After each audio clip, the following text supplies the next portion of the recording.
for us to talk some politics, and today my special guest is Samuel Koku Anyidoho. I bet you didn't know he was called Samuel, huh? You're welcome, sir. Thank you, Gifty. How are you doing? Fine, thank you.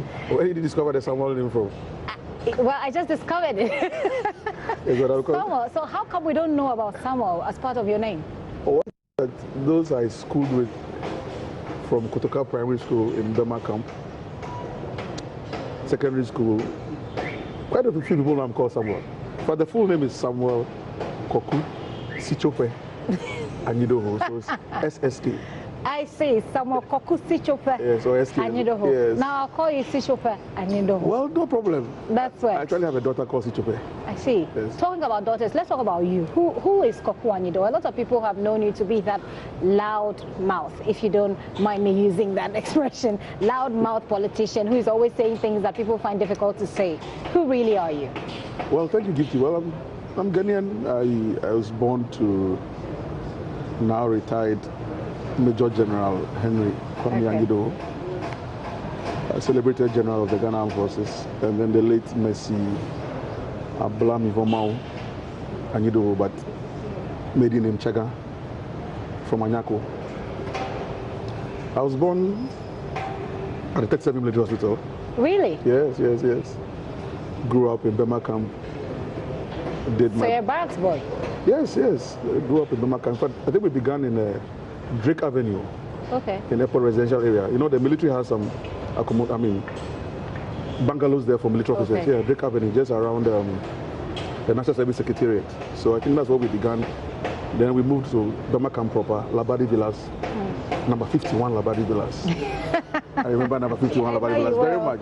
That's where it all happened. Okay. Growing up there with all the people and playing the chaskele, alikoto and the dikos and the socks ball and countess ball and all those things. It was in Labadi Villas.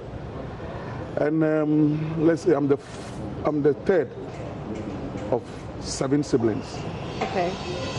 I have 2 eldest brothers, Charles and Kafu. Then there's Koku, that's me. Then there's Koshi. Then there's Mouse, who's our only sister. And then there's Timo. And then after Timo, there's James. Okay. So there's 7 of us, so 6 boys and 1 girl. And like I said, Bema Camp is where it all happened for us. And I really remember those Bema Camp days, and I cherish those moments. Kotoka Primary School. In fact, my batch actually are the real beginners of Kotoka Primary School, in the sense that my batch entered KG1 first in Kotoka Primary School. What you speak so fondly of this place. What is it? Oh, we had this fantastic headmistress. She's gone to glory. We used to call her Madame. Miss Patricia Tamakolo. Oh, with her green beetle. And she really gave us good training in those days. I see. When it was in vogue, to cane and spank. We got a lot of it. You must have a lot. You must have had a lot or received a lot of those canings, because you look like a pretty stubborn person. I would say stubborn, but much more pranky. Much more pranky than stubborn. I wake up to authority. I don't like breaking rules, but I love the pranky side of life. I see. So from primary school, from the primary school days as a barracks boy and everything, tell us about your teenage lives, when you are now beginning to get into teenage life. Beginning, of course, I belong to the Evangelical Presbyterian faith, EP Church, and so that's where my faith is, in the Evangelical Presbyterian Church. Growing up in the teenage days, I remember in Bema Camp still. In our home, we were boys. Like I said, we had only one sister, Mouse. And once we were piping into teenagehood, the old man, as we used to call him, decided that, look, no more house boys. And so we had to dig into doing the houseboy jobs. Since you came up from a very privileged background, your parents were well-to-do. It's not about well-to-do, but I think that we didn't lack. The old man was in the military. The military was taking care of its own. My old lady was a nurse at 37 Hospital. You had uncles, so we didn't lack. but we were not spoiled and pampered. That's what I'm saying, that once we were piping into teenagehood, the old man or Papa, as we called him, cut out houseboys. And so we had to begin to do the jobs of the houseboys. What was your chore? Mine basically, beginning even before teenagehood, was to sweep the goat pen. Oh, your father liked to keep goats. Although we had goats, we had birds, we also had cats. That sounds like my grandmother. And she talks to them sometimes. We had cats, then we moved into rabbits and guinea pigs at some point in time. We had pigeons also at some point in time. So it was a potpourri of things that we had. So you swept the goat's pen? Yeah, goat pen, and took care of the pen. Then I had to sweep the hall also, the carpet. And apparently I used to be a master sweeper, so I had to do that. Then my eldest brother Charles used to do the ironing of the military uniform. I see. And the polishing of the boots. And those days they used to wear OG, that's the olive green. And you had to starch it and do all the designs in the back. And your Sunday afternoons were gone, because even ironing just one OG is like 3 hours with the starch and having to use the sponge to sponge the starch uniform and having to get a towel. Then when Charles went to secondary school, some of us had to take over and you had to shine the boots. Your father must be a hard man, was he? Oh yeah, it was tough. It was tough. It was tough. He wasn't wicked, no, but it was tough. You won't have your way. Certainly you won't have your way. And we had farms. One in Tinkong, that's on the Koforidua Road, just before Koforidua. Then we had one in Sawam. Sorry, Pokwasi. Okay. Which is now, those places are now no more farmlands. They are now residential areas. Yeah. And so we spend a lot of our afternoons, especially Pokwasi, when we were on holidays on the farm, and it was cutlass and hoe. I see. And so you didn't have the time to really party, blah blah blah, and all those things. But I'm sure you did some. Oh no, of course we did some, but it was like that. And because there was no sister among us, it was a boys' thing. We had to pan fufu, we had to cook akple.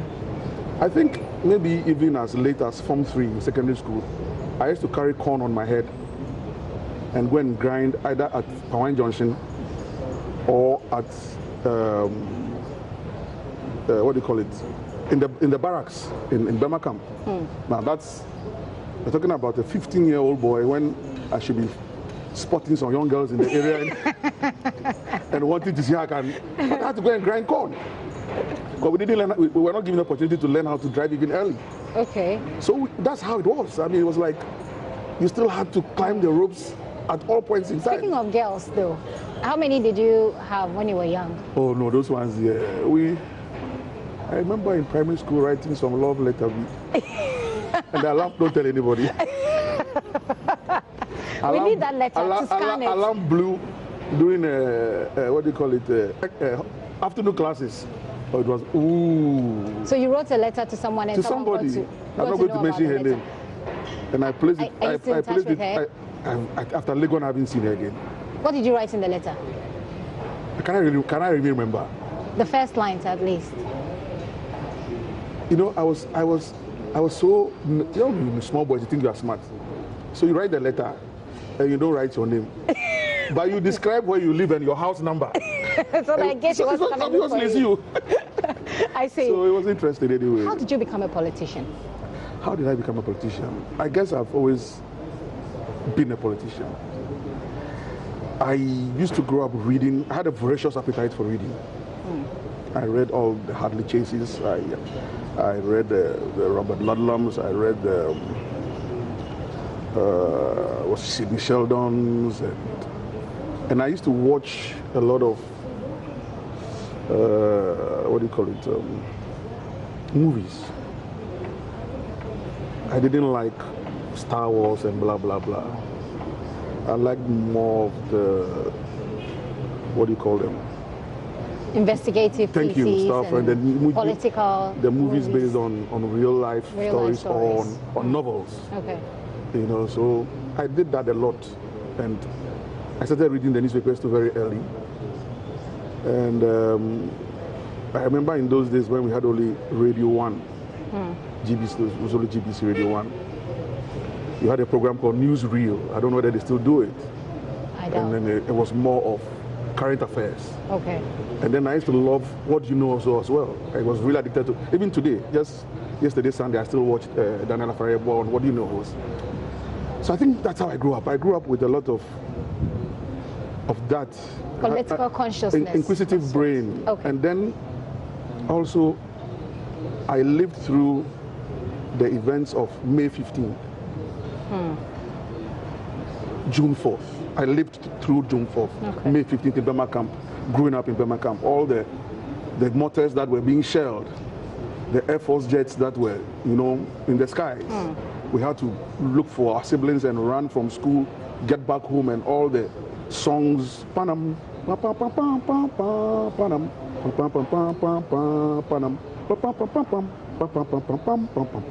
I mean, and there was June 4th. Jerry Rawlings came onto the scene. I could still recollect standing on the balcony in Kotuka Primary School, just looking at Nicholson Park and seeing Jerry Rawlings bare-chested on his mohawk, surrounded by all these men, ready for action. Then, of course, came 31st.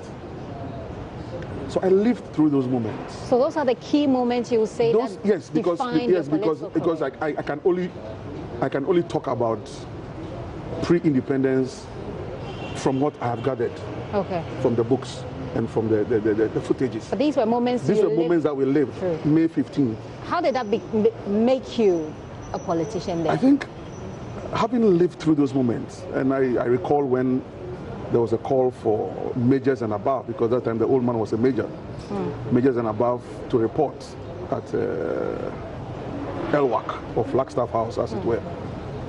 You're not too sure their father was going to come back home. And it was just me and my eldest brother Charles at the time in Labadi Villas, and those moments, those shrilly moments where you heard so many things. Some went, they didn't come back. So there's a lot of fear. Exactly, trepidation.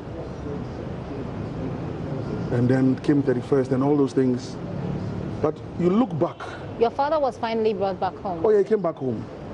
And I recall how a number of his colleagues just dropped, using the military language, they dropped the uniform because of what they went through. They couldn't take it any longer. They couldn't continue being soldiers. I mean, you have other ranks virtually pointing guns at officers and maltreating and all kinds of, but that's a revolution for you. It comes with the moment, and you need to be strong and solid. Not to take anything away from those who drop their uniform, no. But subsequently, when having a chat with the old man and why he didn't drop the uniform at the time, he said, look, a young village boy from Tanyigbe, and I joined the military as a private soldier. He joined the military as a private soldier anyway, that's for the records, and made it to the rank of a major general. And he didn't see how he was going to go back home without and tell people that because there was a revolution, I dropped the uniform. And he kept giving credit to one colleague of his, Colonel Sedi Wayuma, may his soul rest in peace, who came up and said, like, Anyi, that was his pet name. My father would call him Sedi when you call my father Anyi, which is a short form of Anyidoho. So like, Anyi, where are you going? We have nowhere to go. I'm from Boku, you are from Tanyigbe, where are you going? Let's stay here. So that's how they soldiered on. But then how did that translate into changing perhaps what? Have you always wanted to be a politician? That's what I'm saying, that those experiences of life, and of course, one cannot deny the transformation that began to take place under the revolution. I mean, there was a lot of rot in the system. By 79, when June 4th took place, by 81, I mean, Gifty, there was a lot of rot in the system. Everything, nothing was working. I want to get the connection between what was happening then and your political So career. you are looking at, I'm giving you the foundation blocks. Okay. But then in secondary school, you are also doing a lot of secondary school politics. But it was in Legon, in university. I entered Legon in 1990 and got out in 1993. Now that period was defining for Ghana's politics, because in 1992 we were entering the 4th Republican dispensation, and we were students at the time on campus. So having read all the literature on student politics and agitation and the Nkrumah era and the CPP brand, whatever you call them. It was our time, our moment to enjoy politics of being in a tertiary institution. Okay. And so we did things, the looters, the movements, and I remember it was one occasion that had to do with the introduction of student loans. Mm-hmm. And that's when they were going to finally remove our feeding grants at the universities, take away our coupons and everything from us, and then get us to start taking student loans. And those were the days when we went on the front of the student movement. And we led agitations. Against it? Oh, there was a period where about 1 week we were on campus and we would not go for lectures, and we were just burning tires and causing confusion, blocking traffic at the Legon Junction, burning tires. I mean, all kinds of things. The government let you go? That's what I'm coming to. So I think the government just got tired. And if I'm not lying, Peter Nafuri was then the IGP under President Rawlings. And you know, we used to enjoy this immunity on campus where you needed the external security agencies needed permission to enter our campuses. Okay. So we continue to remain under the illusion that nobody will give them permission to break onto the campuses. So we do the things outside, then we run back into the campus, and then we think that actually nobody's coming here. They had had enough of us, and they broke in one mid-morning. They really gave us a good hiding. I mean, I was whipped well. On your butts? Everywhere they could find. Okay. And not me alone, quite a number of us. That was when, unfortunately, there was this incident of the shooting of an IPS lady, Vida. I remember the first name, Vida something. She wasn't, because it was Legon, IPS, almost all the tertiary institutions that had gotten wild and were just, as it were, having our student moments. So she died? She didn't die. The government actually had to airlift her to the UK for medical treatment. Vida Yeboah, I think that's the name, if I'm not lying. And that incident was what actually brought Hawa Yakubu into the limelight. Okay. Because I think she had then just entered Parliament as an independent. Okay. And when she took the floor to comment on what the security agencies had done, she was countering the comments of a certain Kwame Jewuchem. And don't forget that in this period, MPP had boycotted Parliament. Okay. So it was a one-sided Parliament. The NDC virtually controlled Parliament with Hawa Yakubu as an independent voice. So the MPP people were operating on the sidelines. They were not in Parliament. So that's how Hawa Yakubu broke in to counter a statement that the late Kwame Jewuchem, who was an NDC MP, had made in support of what the security forces did to the students. And in her submission, she really was eloquent and she was solid on her points. And that's how she became known as Iron Lady. Of course, subsequently, the MPP sucked her into their fold, as they normally do when they can't find people, then they go around looking for. Well, that's what any political party would do, isn't it? You know, but what then attracted you to the NDC? Good question. So, with all the student agitation, a lot of my, and it's a group thing then on campus. So people will think that, oh, take it for granted that because you are fighting the Rawlings administration, there's no way you should be NDC. But it's one thing being on that hill of knowledge, and I enjoyed my days there. In fact, there was a time where I led the student movement into Accra, made up mostly of MPP people. Yao Babian Samoa and Co. He was a year behind me also, and Co. And so the whole thing was as if it was an MPP movement. It was I saw it as a student movement. If the MPP barged into it, that was their business.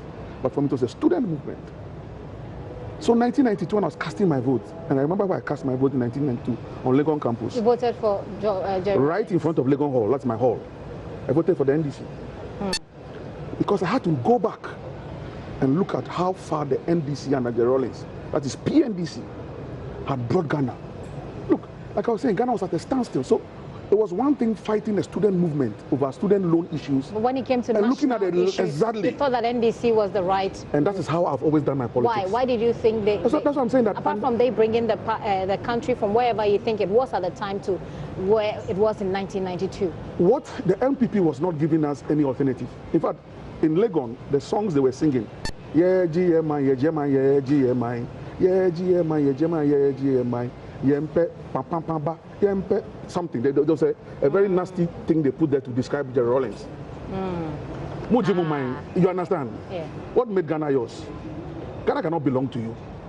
So the whole Akanization and the bigotry of the whole thing just said, look, let me look at the larger picture. Yes, we are friends on campus. We can do our campus thing. But for you, it wasn't more of a feeling like, so Jerry Rollins is from the Volta region, his mom is from the Volta region. It wasn't a thing. It was like I'm saying, it was how I grew up seeing Ghana Armed Forces virtually on his knees. Okay. And he moving Ghana Armed Forces back to a certain level, high level of respectability. Never mind that they beat you up. The police. I mean, the government at the time. That was student agitation. That was student agitation. And maybe we got what we deserve. Because we were doing it. I mean, burning tires and blocking traffic and breaking windscreens and please. So fast forward, you became a part of the NDC. You loved the NDC. So in 1992, I voted NDC. In 1996, I was not in Ghana. I was out in the UK pursuing a master's degree. So I didn't vote in 1996. I came back and I voted in 2000. Yes, again, for the NDC, but unfortunately we lost the 1992 election. Sorry, 2000 election. At this time, you must have had some kind of connection that is beyond just voting for the NDC. The connection actually began even in those 92, 93 days, apart from the student thing. I was still dealing with certain people and certain personalities who had strong leanings with the NDC. Who are they? The NDC, quite a number of them. And so you realize that my natural orientation has been to be on the left of the political divide, not to be on the right. Even when we were doing the student movement, within that, some of us were doing movement for freedom and justice, June 4th movement. We were meeting at E9. Kwesi Pratt and Co will come, Akrisi Sapon and Co will meet there. And that was a leftist movement that was agitating for democracy. So we wanted democracy, yes, but I would always remain on the left of the political divide. I respected Professor Dubois as a person because he helped break the culture of silence. And incidentally, his son, two of his sons, were my housemates in Achimota School. But yet you felt drawn to the NDC. Chris and Charles. Charles was my mate. Chris was a year behind us, and Charles is one of the deputy finance ministers now. Charles Eduboain and Ken Oforiatta. So yes, I might have had a personal liking for Eduboain because I knew his children. But not for the party? No, for the party, no. You never liked the NPP? That's what I'm saying. I don't hate them. I'm saying that my natural orientation, I keep saying that if I was born in the CPP days, I would have been CPP. I see. It's a gene that I think I was born with. I don't like the right of politics. Look, why should I like a government that thinks in a pigeonhole? And then again, for me, Jerry Rollins and the near statelessness of Ghana and what he did, I didn't see why we shouldn't allow him to continue to do what he was doing. Then more so in 1996, when he made President Mills, or Professor Mills, his running mate. How close were you to Professor Mills at the time? Professor Mills at that time, it was more of a bit of a long pole because I knew him in Legon. I was not in his faculty though, but I knew him in those days because he was the president of the Amalgamated Sports Association in Legon, and I was in Legon Hall, and I was also into sports and stuff like that. So from that angle, we knew ourselves. But those who were in his faculty used to speak highly of him. And of course, when he became vice president, my father, who was then in charge of the Northern Command, Kumasi and beyond, a few times spoke highly of the vice president in his interactions with him. And we got to know ourselves at a different level, and the chemistry was natural. So when he became president, running mate, flag bearer, in 2000, and he lost in 2001. Then a group of us young guys decided to form the Youth Forum. Myself, the likes of Fifi Kwete, Haruna Idrisu, Bismarck Agbemanule, Inusa Fuseni, Baba Jamal, Ludwig Lodge. Quite a number of us, the late Dijote, the late Utache, people, John Adams and co. And it was solely to keep the Atamils agenda going. So at this point, you had been approached, I'm thinking, I've been personally involved in student activism. At this point, you must have been approached. I've been approached, yes. We had been, had been approached, yes. That's how it became I got into Koku. So the NDC approached you first? Well, let me just say that I approached the NDC. Okay. You understand, before we lost the election. But once we lost, people needed to be spotted. And there was a lot that I was doing behind the scenes. I won't tell you, I'll tell you in secret, but not in open. Nothing subversive, so though. You can say just one or two of them. Nothing subversive, though. But a lot of behind the scenes things that we used to do just to help the cause. So like, people. I mean, the less dangerous ones. Tell me the less dangerous. I need nothing dangerous. Okay, so then it won't be hard to say. So what were some of the things you were doing, in the background? We used to support. I used to work in the bank those days. I began off when I came from the UK. I began off with UNHCR, United Nations High Commission for Refugees, here in Ghana. In fact, I was the lead person from UNHCR that helped birth the first set of Sierra Leonean refugees when the civil war broke out there. And I was also part of the group that helped transport the first batch of voluntary persons, Liberians, who were repatriated back when we began the voluntary repatriation exercise. Thereafter, then I moved into the banking sector. So you were supporting with exactly. So exactly. I see. The young guys who basically we are mobilizing young people. Exactly, and mobilizing money as well. Exactly, to and a group of people who knew. So let's assume. And then I was doing a lot of writing as well. Okay, let's assume that at this point you're already into politics full time. Were you married at the time? At that time, no. No, hold on. Yes, 2001. Yes, I was married then. Yes. Okay, but are you married now? Yes. You how many kids? I have 4. 4 kids. How many boys? How many girls? I have 2 girls and 2 boys. Were they happy with your involvement in politics? That's my personal decision. Same way, they will decide to do certain things. Once it's not against the law, I cannot remote control them. That's my personal decision. But you have to, because when people insult they were that. In fact, at that time I had only one, and she was just barely out of the cradle. Well, your wife was happy about it. Well, those are questions, yes. Where it got to a point where, at the time, then she thought that, look, you need to think about your kids, and so watch. But you see, go back, play back the tapes. Listen to the interviews. I've never used abusive language. What I do is to make my point forcefully. When I'm convinced that this is the point I'm making, I make it with conviction. But of course, you are in a system where people tend to brand you a certain way. And so you have certain newspapers who are on your back on a daily basis, creating the impression that you are a beast, you are a beast, you are a beast, you are a beast. Then we got into the period of the cyberspace and the cyber world. People are paid, gifted, to sit behind their computers on a daily basis just to insult Koku Anyidoho. I mean, not me, but politicians. Have you seen any evidence to that effect? We know. Some people, some of them, you know how it is like. Some people walk up to you after they get to know you and realize that, master, you are not what we think you are. Say, we didn't know this is what we're paid to do. So people confess. Oh, who are these people? And the cyberspace also is full of all kinds of people. You'll be surprised that there are 67, 70-year-old men out there who are using pen names and behaving like teenagers. And all they do is to put out trash. So you think that people write things about you? They don't know. Negative things about you. It's deliberate. Especially when I became spokesperson and communications person for Professor Mills in opposition. At that time, a lot of people said you were arrogant, the way you answer questions. I've been speaking to you for minutes now. Where's the arrogance? Maybe it depends on the mood.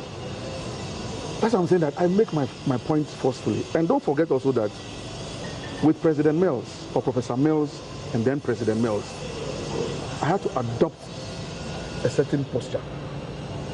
An arrogant posture? Not an arrogant posture. A very stoic one. Now, I was dealing with a man whom I knew will never stab me in the back. I was dealing with a man who opened up to me and told me everything. So when I put my neck on the chopping board, I knew that never would I regret. But people said that you were basically the president. It's not true. They said you were taking decisions. You were saying things that the president hadn't asked you to say. It's unfair. What? Like what? The only one they will tell you is heads must roll. That's the only case that they... But why did you make that statement though? Did the president really tell you to go say heads must roll? He didn't have to tell me. I granted an interview to Joy FM. It must have been one of your yogurt. I done nothing else. So one of them. And the lights had gone off in Kumasi, Ghana Black Stars match. And then I was called. And I said, look, as far as I am concerned, this looks like a sabotage. And that we're going to look into the matter. And if anybody was found culpable, heads will roll. You can go back and go and check your archives and play. I never emphatically said anywhere that I, Koku Anyidoho, I'm going to make anybody's head roll or sack anybody. But of course, then people want to play mischief, and Koku Anyidoho thought that he went and sacked somebody. How could I sack somebody on their ways? What authority did I have? I was only the head of communication at the presidency and a spokesperson for the president. But then you speak what the president has asked you to say. Don't forget that I speak what the president has put out. Wants you to say. He has put out, and I have to lay emphasis. Okay. But my duty, cardinal duty, was to project and to protect the president. I operated on the principle of a double P. Project and protect. Now, if you're going to sabotage the president by cutting off electricity for a football match and he will look bad, I must come and protect him. Wasn't it too early for you to assume that someone was sabotaging the lights came on. Immediately after I spoke, the lights came on. Immediately after I spoke, the lights came on. Do you up to now have evidence that someone deliberately tried to sabotage? But the lights came on. No, but there was a committee that was set up. I don't know what happened to that report. But you see, Gifty, this game is full of, this game of politics is full of intrigues. I mean, when you wake up in the morning and media people, you see, what people don't know, maybe to have put on this trade secret of mine. I did my post-university national service at GBC. This was in '93, before I went out to do the master's program. Those days it was only GBC. We didn't have any other media outlet apart from GBC. So I cut my teeth there. In fact, it was in that period that Komala Dumo came, may he so rest in peace, from Nigeria, and we were all there before I left, and then he moved on in life and made it to BBC level. Wonderful. One of my colleagues at the time there was Richmond Kilson, who is with the Today newspaper. Now, that's how I operated. So by the time... So you relied on your so by the time that we broke into the private media thing, I had people all over who had left GBC, and they were all over. So they were feeding you information? And per my nature, because I am naturally in the media, I have friends. But you see, I operate in a certain way that I can have your producer as my friend, but you will know. Okay. And you can be my friend, but your producer will know. Because I keep my friendship very secret and personal. I'm not doing it for personal gain and glory, but it's just that we are friends. So you plot against me, and I'll get to know. You get to know. So I knew that people from within our own party, who were busy trying to destroy me in the media. I know them. I see them every day, and I just smile. Who are they? I will not mention their names. Why are you afraid? It's not. There's no need. There's no need. What did they have against you? You are too close to the president, and like you said, people misconstrued my loyalty to think that I control power. I didn't control power. President Mills was president. President Mahama was vice president. There was a council of state chaired by no less a person than Professor Awuno. You have the likes of Captain Kujochi Kata in the background. You have the founder of the party, President Rollins. You have senior members like Totobi Kwachi, Kwame Nkrumah, and all kinds of people. Who is Koku to control power? Koku speaks for the president. Koku has access to the presidency. Why not? Because I work with him. Unfettered access to the presidency. Why not? Because I speak for him, and I must know what is going on. So you have... And I was in cabinet also. So you were at a good position to control what happens. If you have people like Martin Newman as chief of staff, Libaku Mensa as secretary to the president, Ambassador Kanda as director of state protocol, if you know how the presidency works, and now this is opportunity to dispel something that I don't know whether this is the opportunity, but let me just say I've stomached a lot. And I just pray to God that I never blow up. What do you mean if you say you're Oh, stomached yeah. a lot? The intrigues, the scheming, the machinations, I have stomached a lot. But after 5 years of the passing away of President Mills, I know that I won't, because the attempt to cut one off, not because you are lazy, not because you are inefficient, but only because you are loyal to the president. Some people thought that you were actually power drunk. How? Maybe from the way you spoke.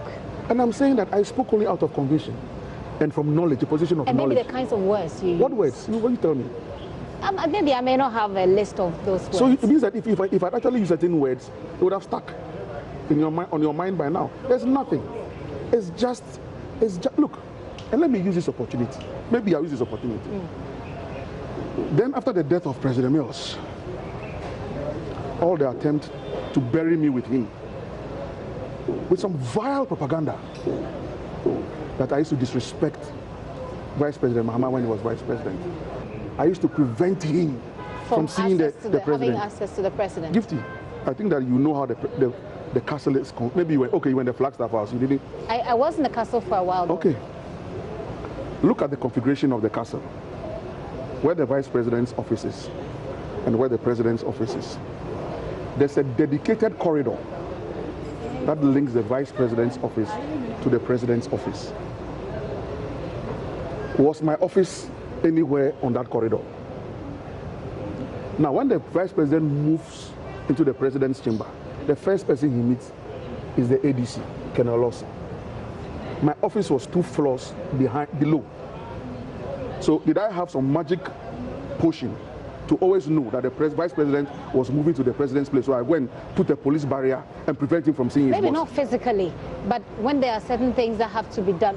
Why do you think people say? How was it going to happen? But why do you think people say that? That's what I'm saying. It is President Koku was loyal to President Mills.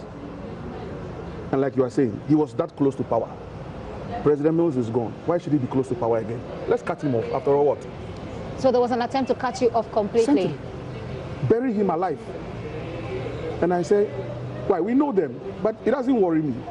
Some of them who have been bold enough to come and say, Charlie, we didn't know you. It's not that we. Look, I had a 70-something old lady who called me on phone, asked me to meet her in Osu. I met her in Osu.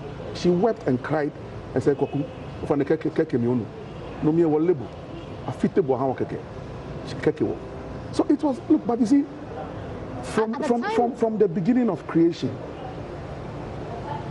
heaven has suffered violence and has suffered betrayal.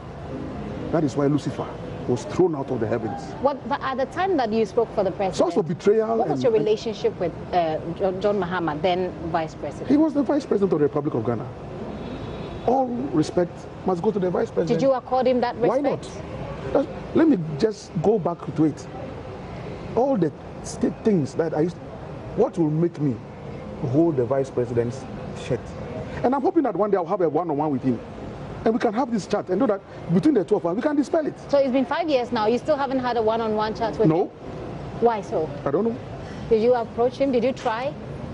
I'm saying that, all I'm saying is that the vile propaganda to create the wrong impression. But did you try to dispel this notion? There's always an opportune time. It's not like yet? I'm having today. The opportune time is not yet? I'm not going to hold a press conference actually. But moments like these will provide the opportunity for us to for me to tell my side of the story. Do you know if I have suffered a lot of pain. I will not wait about that. When even to extent a portion of your family begins to believe all the lies that are being told about you. And I'm saying that what will make me hold the neck. Meanwhile, maybe that's an extreme thing to say, but people still think that there wasn't a good relationship between you and the Vice President. So the Vice President is second in command to the President. There's only one president at a time. But the Vice President is second in command. Of course. So when you, for example, the spokesperson... Listen, my main duty was to defend the President and the presidency. Do you know the number of times, and they're talking about the presidency, and the Vice President belongs to the presidency. So it's and been these issues 5 will come years. up. It's been 5 years, and you some way somehow managed to become the deputy general secretary of the party. I mean, that transition from spokesperson to, do you think that if you hadn't become the deputy general secretary, that you would still have relevance in the NDC? I don't know what you mean by relevance. For me, my loyalty, utmost loyalty, is to the NDC and to every leader that the NDC will produce, whether in the front line or in the back line. That is where my utmost loyalty to the party. How did the former Party president first. feel about you becoming the deputy general secretary? With all due respect, you will have to ask him. I don't know. Did you? I mean, but you know, you have people. You know things. They tell you things. I they don't get know. you That one, I have no answer for that one. Day you have not I have no answer for that one. But now that you're in the party, the party lost. A lot of people have described the loss as miserable, a very miserable loss. And now you are in a position. How does it feel like? Given the background to the relationship, people trying to bury you alongside the former president, and all of those things. Let me just say that majority of the people thought otherwise. That's why you'd lose? No. That is why they voted for me to become deputy general secretary. Okay. So the few people who wanted to sink me, that is it. But you see, when you have your antenna up and you understand the vagaries of life, those things don't shake you. Okay. They only act as extra blocks to the foundation. I see. And they build you up to become a much, much better person. President Mills always told me, Koku, in this business, you must have a big heart. If you want to be a leader, you must accommodate. You will know them. But it's not always that you let them know that you know them, and you move along with them. But as a leader, you must behave like the conductor of an orchestra. What's the relationship between you and Standard? Hold on. I'm not going there. I'm talking about the NDC, and I'm saying that President Mills used to say that as a leader, you need to act as the conductor of the orchestra. You must blend all the parts. The person who plays the clarinet or the violin might not necessarily be your best friend, but he's the best person to play the clarinet. But you know what? At the end of the day, it is the conductor that takes the bow and the applause. So that person playing the clarinet, whom you not like, maybe gave you the best tune. That's why you're taking the bow. Okay. So leaders take a bow, but they must put the orchestra together. That's it. I asked about your relationship with Sandegbe because I'm trying to find out whether or not I'm talking about the NDC. About your relationship. And I will talk about my contemporaries and leaders of the party, not about individuals. I'm not going there. If you say your contemporaries, Sandegbe is not your contemporary? I'm not answering that question. Okay, let's talk about the reorganization of the party. That's been the biggest thing for you at the moment. There's a group that came up it's called the Coalition for NDC Rejuvenation. They're accusing the National Executive of masterminding a certain support for former President Mahama to become or to run for the flag bearership of the party. The NDC has structures and recognized structures. And for me as a national officer, I have no option but to operate with the recognized structures of the party. People can form groups and owe allegiance to those groups. Nothing can stop them. It's freedom of association. But I will not respond to those groups that are not within the structure of the NDC. Otherwise, every morning when I wake up, a new group will be formed, and I have to be responding to what they say. Okay. So let people think what they want to think. For me, as I speak now, it's about the party structure, how we're going to finish with the registration exercise, run our branch elections, run our constituency elections, run our regional elections, and then move on to the national elections, after which we shall be dealing with issues to do with the flag bearer. Okay. But those are constitutional matters that will be dealt with by the NDC's constitution, and not by Koku Anyidoho, by the NDC's constitution at the appropriate time. 10 regional chairmen came together to put out a press release and information that they are backing the former president to go for the flag bearership. Was that right? They did that, and I'm sure you heard so many comments. I didn't comment at the time, and I'm not commenting now. I think my boss, the general secretary, made a general comment on it, and I stand by the comment of my general secretary. I personally am not commenting on that matter. Is it that you are indifferent? You can't be bothered about what they did? Or? I'm saying that the General Secretary commented. Let's stay with the commentary of the General Secretary. I'm not going into it. I'm not going to personalize the thing. No, it's not to be. It's not to be personal. No. It's not to be personal. You are a national executive. And I'm saying that the General Secretary put out a categorical opinion on the matter, and we stand by the. What's this opinion? Well, you have to Google and find the opinion. No, but this is, I mean, if I'm a party person listening to you as a Deputy General Secretary, I expect more. Well, I expect more. Well, on this occasion, I'm sorry to disappoint. I'm not commenting on this matter. Various positions have been espoused on the matter. I think that matter has been put to rest. And we are moving on. That's it. Because after all, the former president, His Excellency President Mahama, put out a statement in the immediate aftermath of the statement that emanated from the 10 regional chairmen, didn't he? So let's hold on to the statement of President Mahama and move on as a party. I see. The reorganization plan, some have said that the Kwesi Botchwey reports, it's not being implemented as it should. Oh, I don't think that they are being fair to us. You see, what those people are expecting is that we should just come out and throw the whole report out in the open. And so no matter what we do, they will not be satisfied. But don't forget that you people call it a Kwesi Botchwey Committee. Its technical and official name is the Elections Review Committee, okay. ERC. That's what's in the records of the NDC. But to the extent that the media has christened it Kwesi Botchwey Committee and it doesn't affect the soul and the spirit of the party, we have no problem with it. So let me use your balance. So the KBC, the Kwesi Botchwey KBR, or KBC, Kwesi Botchwey Committee, was set up by NEC, the National Executive Committee. We gave them their terms of reference. So they finished their work and they came back to us with their report. NEC accepted it. And the same NEC decided that we will stick to the recommendations that the committee will put out in the open per our approval. The bulk of it remains an internal document. You see, it's like going to the hospital and getting your doctor. So in this case, let's say Kwesi Botchwey and Co. So we went to the hospital, which is the election, and we lost. And we went and saw the doctor.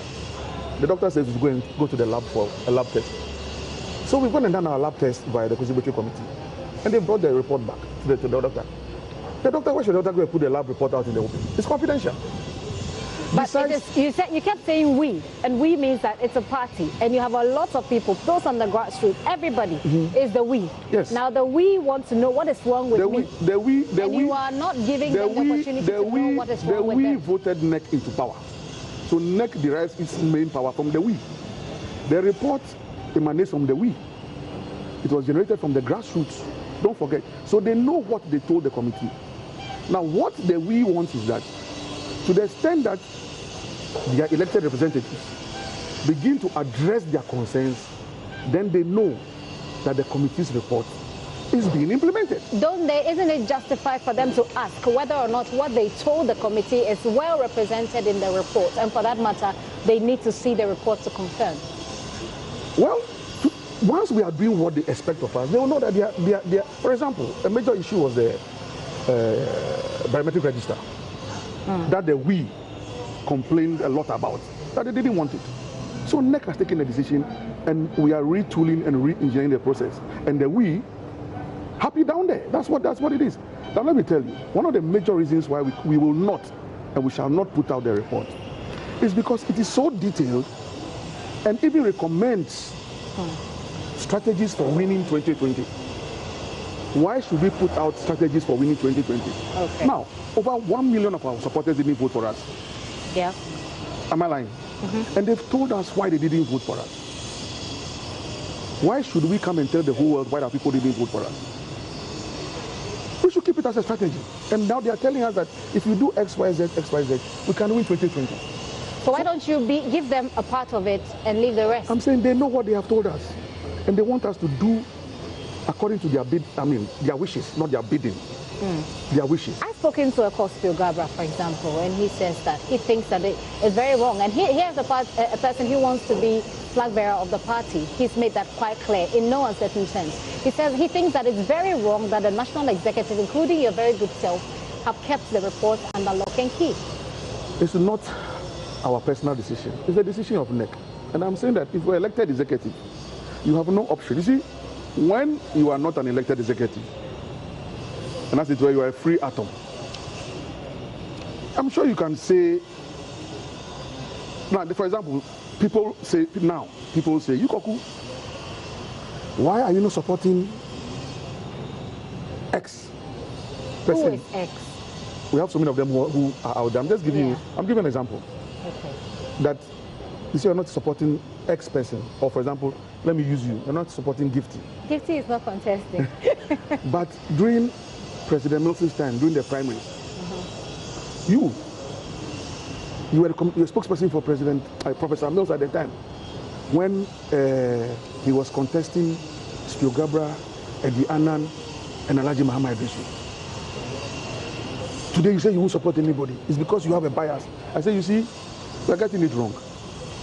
When I was with President, let's say, Professor Mills, I was not an elected national officer. So the individuals who are coalescing around certain personalities now who are not national officers, they are free to do so. Nobody can, no, you can't blame them. But the original officers who have done so.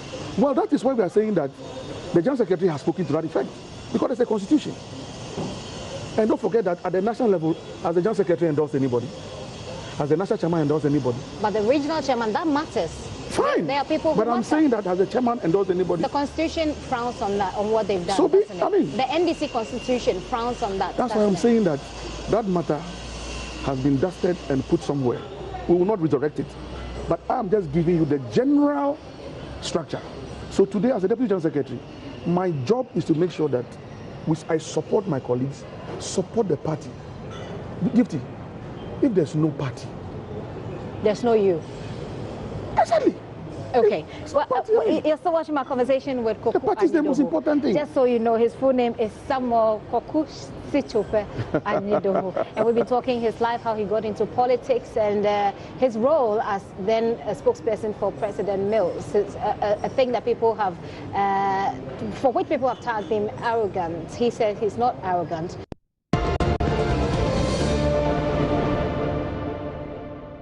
We've been talking generally about the NDC and about the reorganization process they're in or they're on at the moment. We'll be moving out. I'll be taking your thoughts on the NPP administration so far. Maybe I know what to expect, but but I will assume that today you will say something different from what we usually expect. But within the NDC, there are a lot of people, well, not a lot though, but a few names have come up for flag bearership. Spiogabra,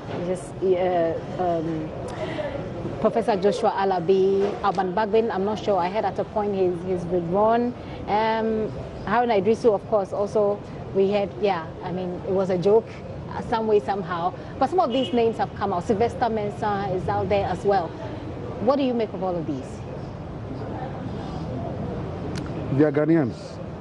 At least they're not Togolese, as Baumia will make people believe that NDC is made up of Togolese. Why don't you just leave Baumia out of NDC and say what you want to say?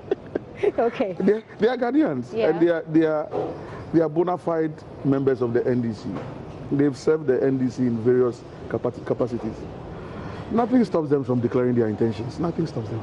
So it's fine. Well, how does the national executive body take? I'm saying that until forms are sold and people pick up forms, go through the processes, present the forms, and they are accepted by national executive, those declarations remain declarations, and to the extent that they are not breaking any rule, those are declarations. Who are you for?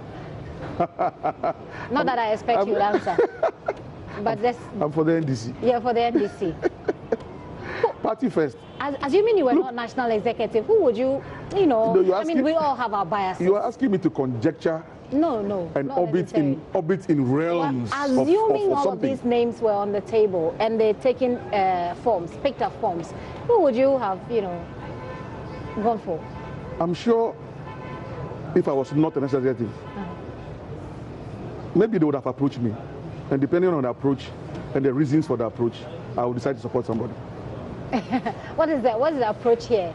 No, if I was not a national executive, maybe they will approach you. Look, let me tell you, President Mills, oops. He approached you, sorry. Yeah, President Mills called me on phone, one-on-one, one early morning, when I was with the bank. Koku, I want you to work for me. So that's how it worked.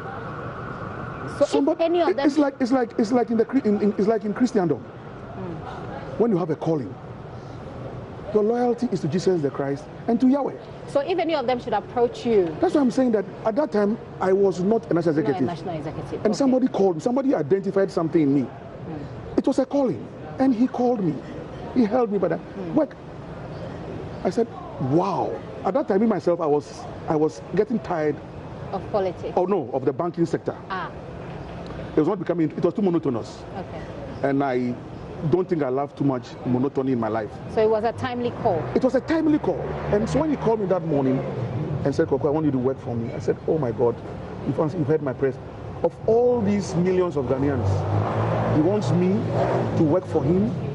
And I'm sure he did same for Nilante and others that he called. So the whole group that worked for him. Go Gifty, when a man calls you and identifies your talent and your strength. It must feel great, right? And you must be loyal to him.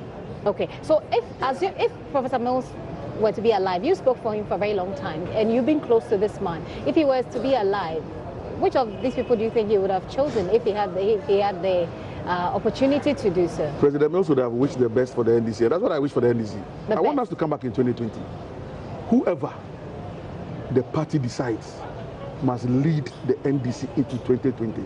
I, Koku Anyidoho, I pledge my support for that person. Something like that. Okay. But for now, it's as if me alone, my vote will make a difference to who becomes leader of the NDC. And that's why it is unfortunate. Not necessarily. That's why the people have concerns, for example, about the unity walk, the NDC unity walk.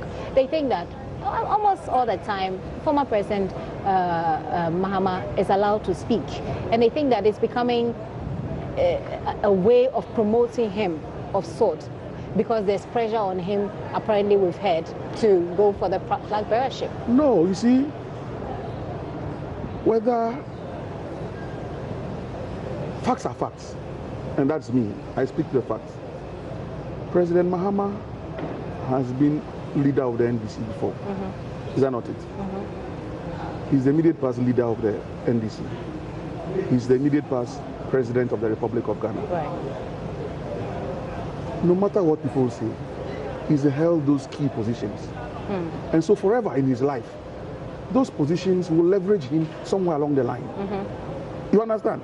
And if he derives leverage or benefit from that leveraging, you can't blame him. You can't blame him for it. But if he is contemplating coming as a flag bearer, that should certainly worry you, to give him a platform that others perhaps don't put words in my mouth. Not you. No. I'm talking about the national executive body. No, I'm saying that why? As many people as who want to contest can contest. But to do with the unity works, and you are saying that he's given the opportunity to speak. He's the former president of the Republic of Ghana. So there's nothing you can do about that? What? Can you stop it? You can't stop it. He will certainly, obviously, leverage himself on what positions he has held in the past. Okay. And so people also must learn to leverage themselves on whatever positions they hold now, whatever positions they've held in the past. Nobody will stop you. I mean, if you've been some ambassador before, that's what you leverage yourself on. Okay. Now let's wrap up our conversation with your thoughts on the NPP's administration. It's been, well, almost a year now. They've been doing some work. They said a lot of things about what they've done. Free SHS. They say the economy has stabilized better than it was at your time, and a few social intervention policies. What are your thoughts generally of the work of the NPP? Well, you can't take anything away from the fact that Nana Akufo-Addo is the president of the Republic of Ghana. He's the president. You can't stop him from being a president, and we shall give him all the reverence and the deference we ought to give a sitting president of the Republic of Ghana. That one, we dare not, or I dare not, take it away from him. But in terms of his governance style, that's where there's a lot of queasiness for me. I don't think he's cutting any good image for himself with this family, friends, and cronies administration. It stinks, as far as I'm concerned. Just because someone is called Adodankwa, please, doesn't necessarily mean they're related to him. It's the extent to which you poke it into our faces and our eyes. When you have Ken Ofori-Atta go to Parliament, and before he reads budget, must be talking about his ancestry. It's annoying. Why is it annoying to you? Why? Should come and tell us practical problems and stop this Dankwa Ofori-Atta thing. How long does it take to do that? Please, just a few seconds? It is annoying. The Ghana does not belong to the Ofori-Attas and the Dankwas.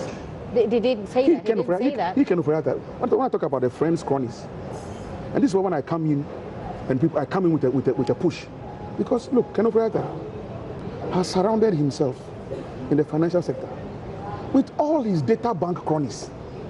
But if you have worked with people... It is Kelly Gajepo, it is Yofi Grant, it is, what the other one, what was the other one's name? Reverend Obami Tete, it is Dela Asime, it is Comfort Okran, blah, blah, blah, blah, blah, blah. If you have worked with people and you know their competence, what's wrong with working with them? Do you know how corruption begins? It begins with cronyism. Corruption begins with cronyism. What do you think he has done I wrong? know for a fact, people who are being pushed out of jobs because you don't belong to us. It's no longer about being a Ghanaian any longer. You must belong to us and belong to the inner sect, or else we cannot work with you. So even if you have a government sector employment, they are literally pushing you out. So if you don't push, if you don't go, they just put you on ice and leave you in the freezer to cake. You think that's what's happening? What evidence do you have? I won't put it out. So as we speak now, but you have evidence and you don't want to put it out. Oh, so at the right time. What will be the right time? 2020? No, 2020. Why? During the election? It's not everything that even look. The people who are suffering this in the security agencies, in the civil service, where people are being sidelined just because of their surnames, and they don't belong to the sect. So, look. Is that a thing happening Somebody now? should tell Ken Ofori-Atta that if he wants to do, if he's planning to become president of the Republic of Ghana with this kind of attitude, because he's planning to take over from Akufo-Addo as leader of the NPP, tell him that he's just wasting his time. He won't become president of Ghana. Oh yes. That's information available to you. As for Dr. Bawumia, he's just a pawn in their chess game. Why do you say so? Oh, I'm telling you, I'm a politician. So what evidence do you have? I mean, otherwise these are like, just someone in opposition just saying things bad about the government. I am telling you that Dr. Yes, but we need Bawumia something more. is a pawn in their chess game. We need something more. I mean, you have kept your reports under lock and key. You know what? There's something more.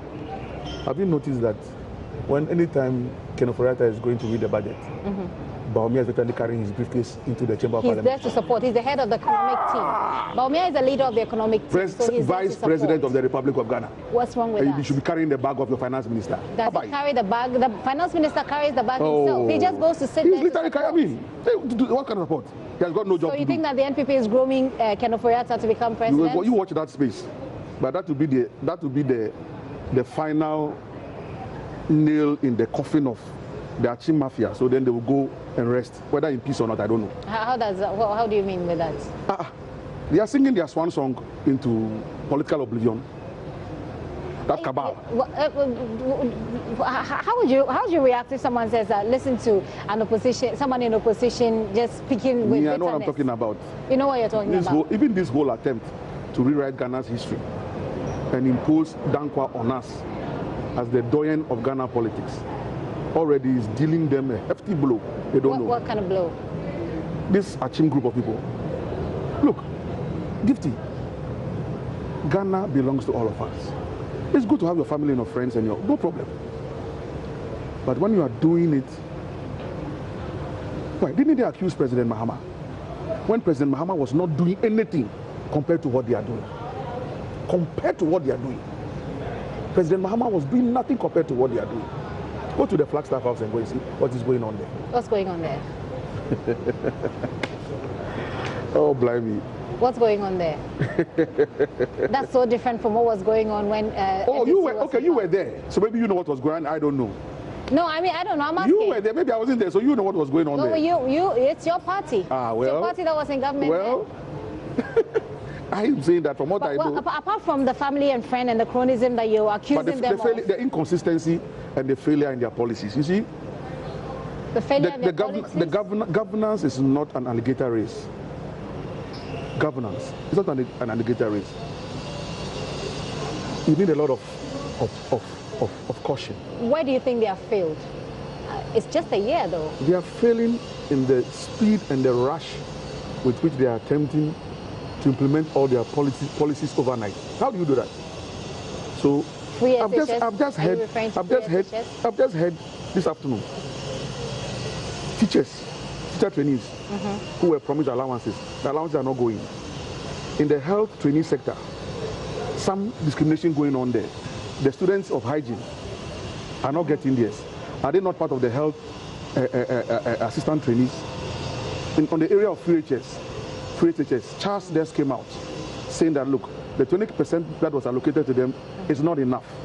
We are seeing footages, and on Joy News, Joy Midday News, on radio and television, we hear the features, we see the clips.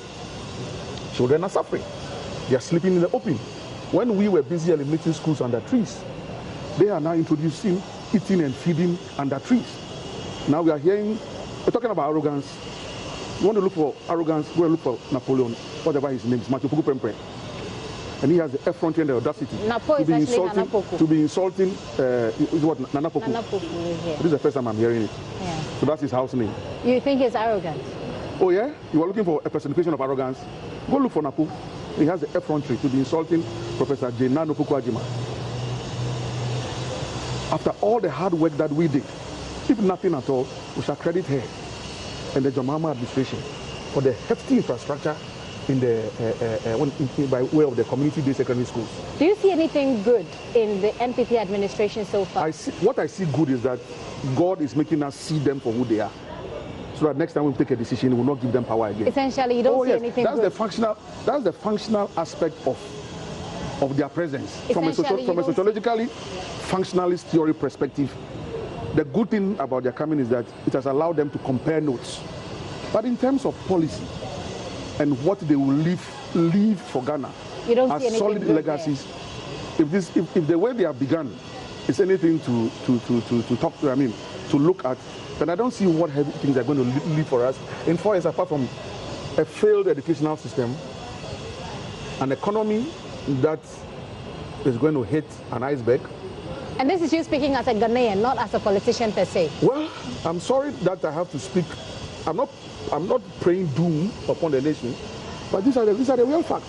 When you look at the recent budget, the amount of money that has been voted for the presidency alone. What is happening at that presidency that they must vote that huge amount? What is going on there? So far, they're not paying contractors. Then you talk about the issue. They said they're paying them. For example, they say they're going to use $200 million to digitize the economy.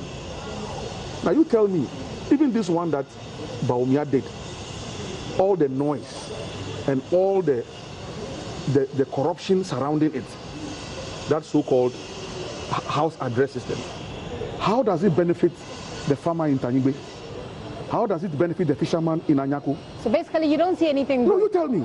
How does it benefit the cocoa farmer somewhere in Sefia Sankragua? You don't see anything good. How does it affect the fisherman in Guipe, the farmer in nothing?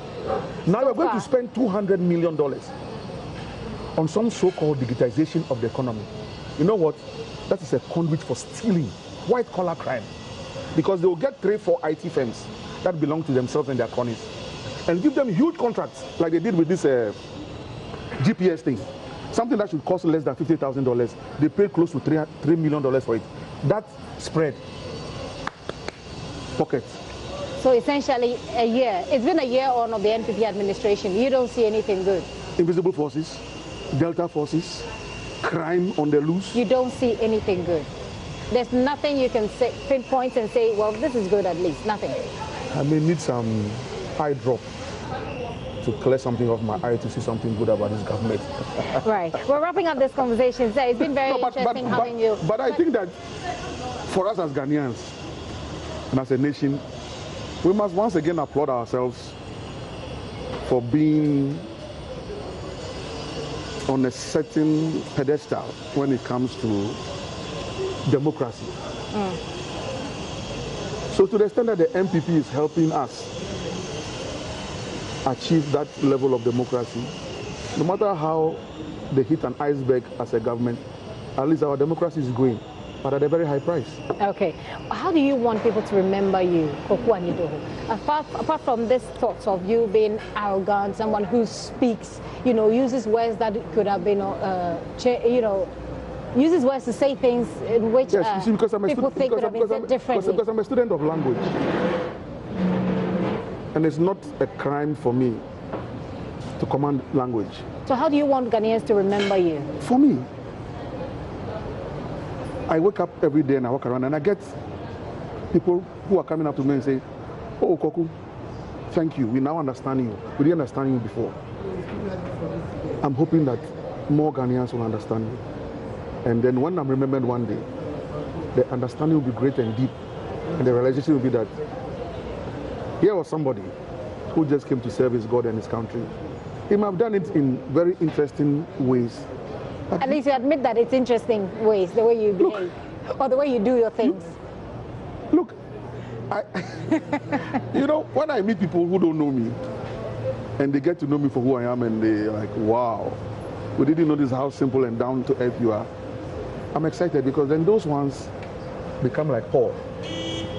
They've seen the light. It become one bantem. Hey, Paul, one bantem. It hurts though when people don't know you and they try to destroy you. Just for what is the reason? Yes, we are not perfect human beings. We make our mistakes.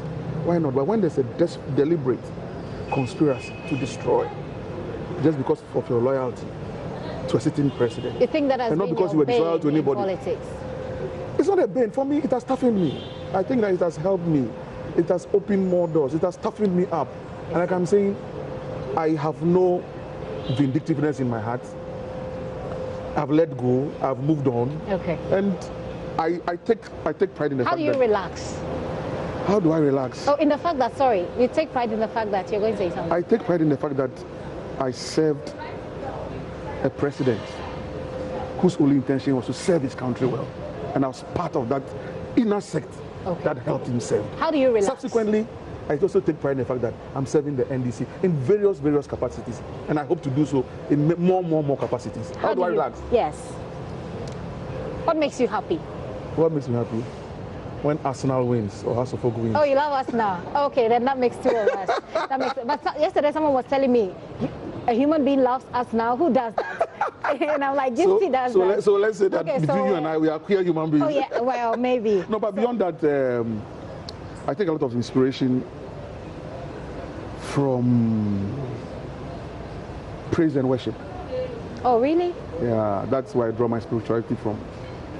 I find the Bible, I can't read the hard text that much, but from worship, praise and worship songs, I draw my spirituality and I relate to my God in that way. And He's the only pillar of strength that I have. And of course, the universe belongs to Him, But I consider myself to be a Daniel, And I think that for me, my duty is to serve, and even in servitude. So praises and worship, that happens only once a week on Sundays, No. right? I have my moments. What do you do? I have my moments. You sing or you listen to music? I listen to music. Okay. And I get in tune with nature. So you I walk a lot. I walk, especially in the weekends, in the mornings. I walk alone. I love to walk alone. And it's in those moments also that I get in tune with myself and with my God, and that's where I draw my inspiration from. But hey, politics is my life for now, and politics I enjoy is it. Your life. You enjoy politics. And I enjoy the media, especially when people come in to come and interview you, and it's like, today, Akwawe, we're going to finish him. They walk out of the interview and they're like, phew, we tried everything, but we couldn't finish him. Is that so? I hope you're not feeling that way. No, not at all. I come into an interview with an open mind. Good. With anything, where anything is possible. But thank you so much. It's been interesting having this conversation with you. I'm hoping to hear your next bombshell. the next. No, I don't drop bombs. I don't drop bombs. I just let it go as it is. As it was. But then again, I know the media so much but that's my weapon. There are some stations that will call me 5 minutes to the bulletin. I look at my phone and I just laugh. I say, it's a booby trap. I won't answer it. I see. Why call me 5 minutes to the bulletin? You go to your editorial about 10 o'clock in the morning. Unless it's a breaking news. You're calling me at 10 minutes to 5 minutes to midday. Why should I speak? Have you enjoyed that interview? And there are some stations also, I don't do recorded interviews. Because you do a recorded interview, they will go and cut a set only 1 second, 10 seconds, and use it for mischief. And one of them is one of your affiliates, Adum FM, Efia Pukwa. So I don't grant recorded interviews to Adum FM. I want it live. Let everybody hear me speak live. Have you enjoyed that conversation? Wonderful. It's been splendid. I've enjoyed every bit of it. Thank you very much. No malice, no mischief. I'm happy. God bless you. We're professionals. You'll get many more interviews from me. At Multimedia, we're professionals. But NDC, I will invite you to the inauguration in 2021. I wish you all the best with that. Thank you so much. God bless you. Having a conversation with Samuel Koku Anyidoho. It's been an interesting conversation, and I hope that you enjoyed it. That's it. Yeah, Mkofi.